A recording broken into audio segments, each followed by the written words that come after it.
So I normally plan these videos, but on this occasion I just wanted to chat to you a bit, really. Took a decision over the course of this weekend to just sit and read some comics. Just because. I haven't done that for ages, and I definitely haven't done it with comics like these. Single American comics. Courtesy of Gareth at Cosmic Toys, who's been steadfastly holding them for me until I actually get round to picking them up from him physically. And I just want to talk a little bit about the way I feel about this particular comic, which is Captain America run by Michael Straczynski, who, if you're at all familiar with this channel, you will probably already know that I have a certain affinity for, having been influenced by a lot of his cartoon series growing up, which he had a hand in writing, and of course Babylon 5.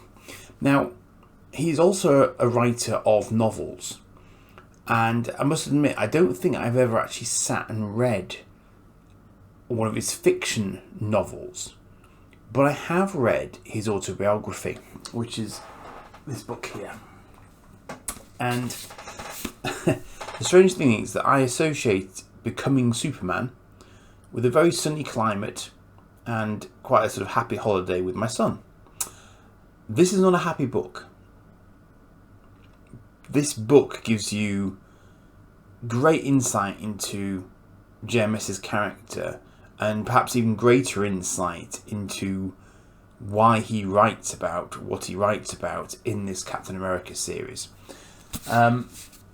Now, because I was well raised by the Babylon 5 crowd, I will give you a spoiler warning now for what is in this Captain America book. Now, a lot of it is sort of general Captain America backstory that you might already be familiar with. So, it won't be that much of a shock to you in terms of what you learn. But the interesting thing about this book is that reading this comic, I didn't feel like I was reading a comic. There's probably the least Captain America superhero-y action in this comic. I don't know. I mean, I don't actually know Captain America that well as a hero, but I imagine he generally spends quite a long time in each comic throwing a shield around and so on. It doesn't really happen so much in this one. This is effectively two Captain America stories for the price of one. This is Captain America in the present day, but it's also Captain America in the past, before he was Captain America, while he was quite young and pre the outbreak of World War II. But not so pre that the Nazis aren't an issue already. And that is what we're focusing on here. And having read Becoming Superman, this was a major part of JMS's young life, that lasting influence of that era on him and his family. So I can see that there's a certain amount of sort of personal echo going on here in this Captain America series. I'm relatively late to the party. I have sat and read over the course of the last 2 days 7 issues worth of this comic, and the first 6 in particular were a really sort of interesting mix of Captain America in civilian life, Captain America doing Captain America stuff, but also starting to join some dots between what he's experiencing in our present day, and what he experienced in the past, and also suggesting that he's got some sort of unusual perception of time, and it's passing, or it's not passing, as the case may be, which is an interesting one, I think. And for me, it's got sort of Doctor Strange in it. It's got sort of mix of mysticism and technology, and it's funny because I recently grabbed this back issue. You may not be familiar with these guys at all. I knew them from Marvel UK, but I think maybe they came out in the US. I'm not sure, because this is an American size comic. So I'm not quite sure what their backstory is now, and I need to maybe read into them a bit more. But they dealt with technology and mysticism quite a lot. A lot of the a lot of the British comics did do that quite a lot. So we had people like Captain Britain, who was, I think, empowered by Merlin in some way, shape or form. Again, it's not a character I'm massively familiar with, because he didn't get a lot of airtime in Britain, at least as far as I was aware, from my point of view, in the time when I was growing up. But I think it's in this issue here. This just made me smile quietly. I mean, a lot of this made me smile quietly because, as I said, I hadn't sat and read an individual American comic for quite a long time. I've bought a few of late. I just haven't really sat and read them. And this is really current. This is the most current one I've probably ever got of late. But there is a sort of a nod to this lady called Alison Gill here. I'm hoping I'm pronouncing her name correctly. But these guys here are all sort of my era of superheroes. So the way that they're kitted out, so there's Captain Britain there, right front and centre. I've got to get this right around. There you go, that's better. Old school Iron Man, old school Thor, Hulk, Daredevil, Phoenix, Fantastic Four up top. But they're all very much as I remember them from when I was little. Those are my first introductions to those characters from comic books. But reading this story, it's fascinating because it reminded me of how far we've come away from comic books in terms of how people are getting their first introduction to these characters, because of course now it's the films, and I don't think there's anything here that is inconsistent with the films. I don't think. I mean, there's even little sort of hints in the past to what would then become, sort of commonplace threads that we now know in the films and generally. But it's also really odd because I've seen comics like the Predator comics being advertised in a Marvel comic strip, mainline Marvel comic strip, which to my mind is just bizarre. It's like, why? Why is that a thing? But of course, that's because they've now merged and they now own sort of those Dark Horse comic titles, I guess. So that was kind of odd for me as well. This also made me chuckle because I've still got some old 80s Marvel comics, and what did I find when I opened this Captain America issue? But a Guardians of the Galaxy ad, which is advertising cassettes. And that looks for all the world as if it's straight out of an 80s American comic. It just made me smile. Because it just made me chuckle because it felt like I'd picked up one of my old comics from the 80s, and even I don't even know the uniform that Captain America's got on. I don't know if that's ever changed in the comics, but this is the uniform that I remember from when I was little, and I don't know if they never updated him to match the sort of the film version of his uniform, because that was always a bit different. I thought they toned it down a bit for the films, so maybe the comics never did that. I don't know, but for me, it read more like the serialization of a novel than it did a comic.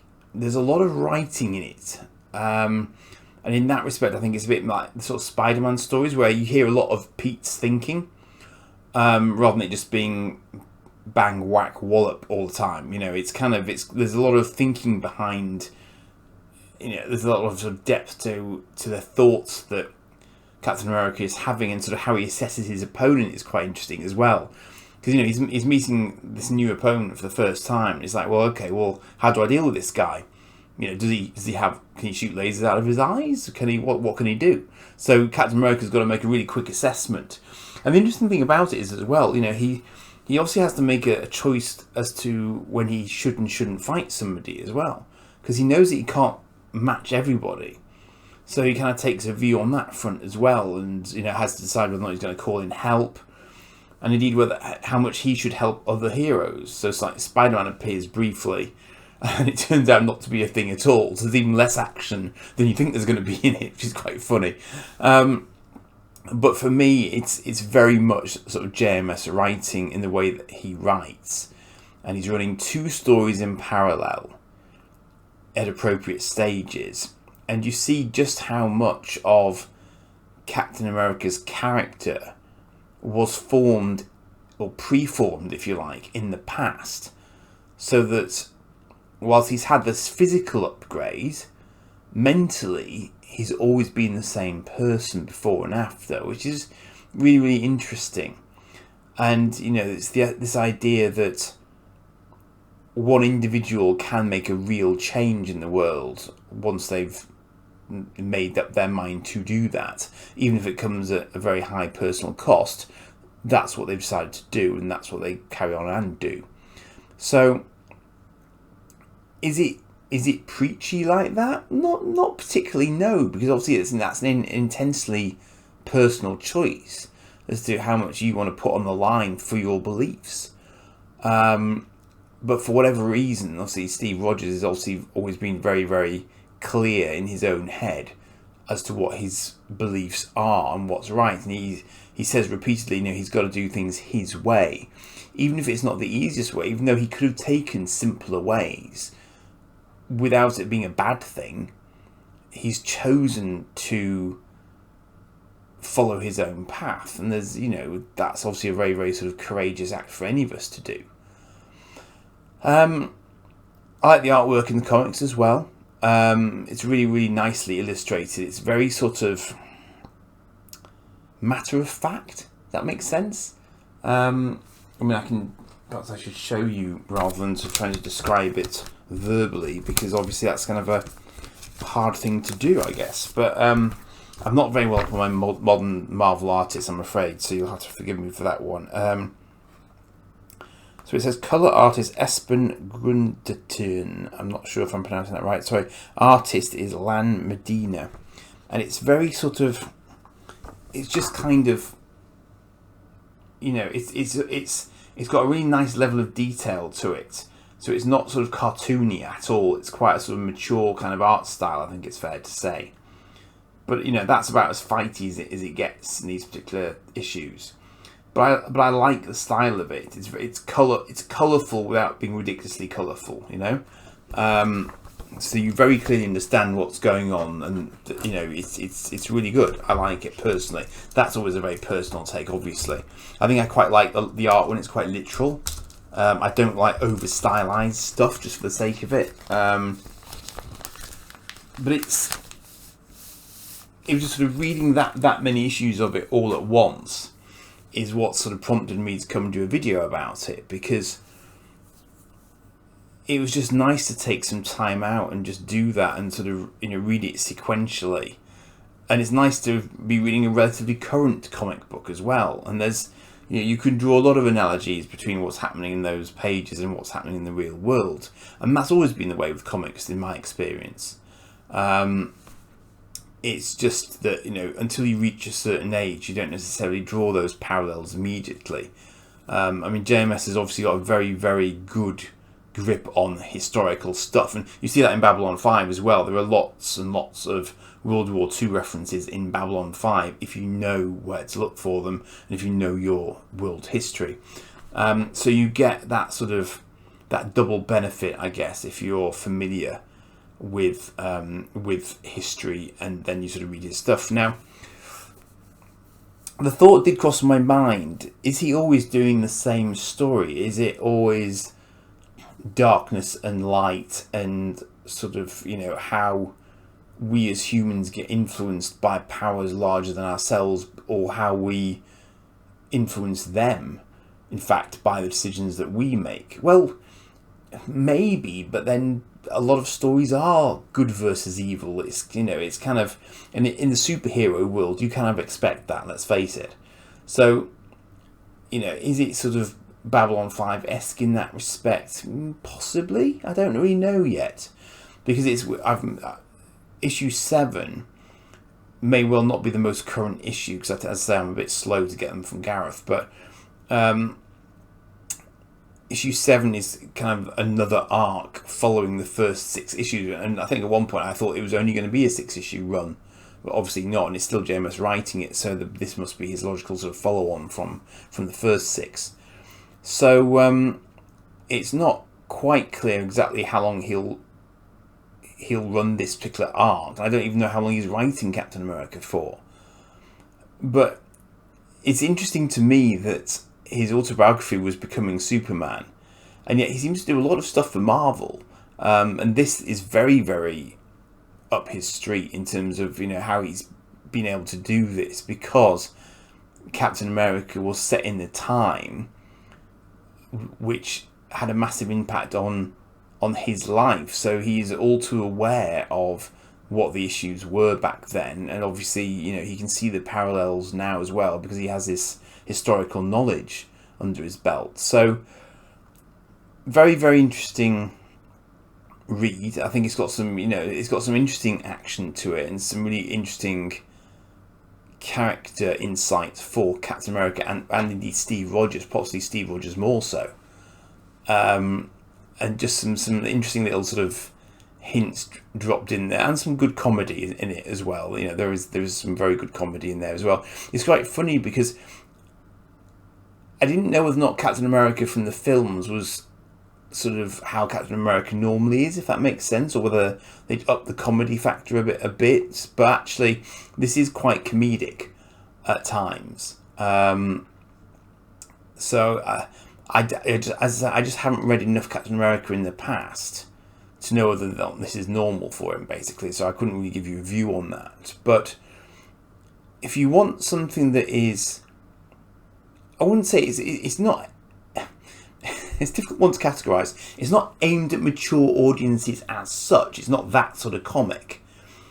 But a mature audience will appreciate it at another level than a purely kid audience would. That makes sense? So I think it works at a number of levels, which is not unusual for JMS, or indeed I suppose for any decent writer. For if I'm being completely fair. So yeah, it was kind of what I was hoping for, and it also feels strangely familiar when I read his stuff. But I guess I'm used to his sort of voice, and obviously I now have the benefit of a lot of insight into how his character formed and what impacted him growing up, and why these events are personally important to him, and why therefore he would choose to revisit those given the opportunity. So I'm sure it'll come out in a collected version at some point in time, but I just thought I'd share those thoughts with you because I don't often pick up really current comics anymore. I'm picking up a few issues here and there of older stuff that I want to have another look at. But because it was JMS, I am, maybe I'm coming across as a bit fanboy-esque, I don't know, but I do like his writing. I like his creative output. So I have picked up these issues, and I'm probably going to leave that standing order in place with Gareth to pick up the rest of the series for as long as he's around on it, just for that reason, really, because I'm interested to see where it goes, and I can draw my own parallels between what he's experienced and what he's done before. So yeah, just really, really interesting comic, and nice to just take the time and just sit and read one for a change as well, because I don't do that very often.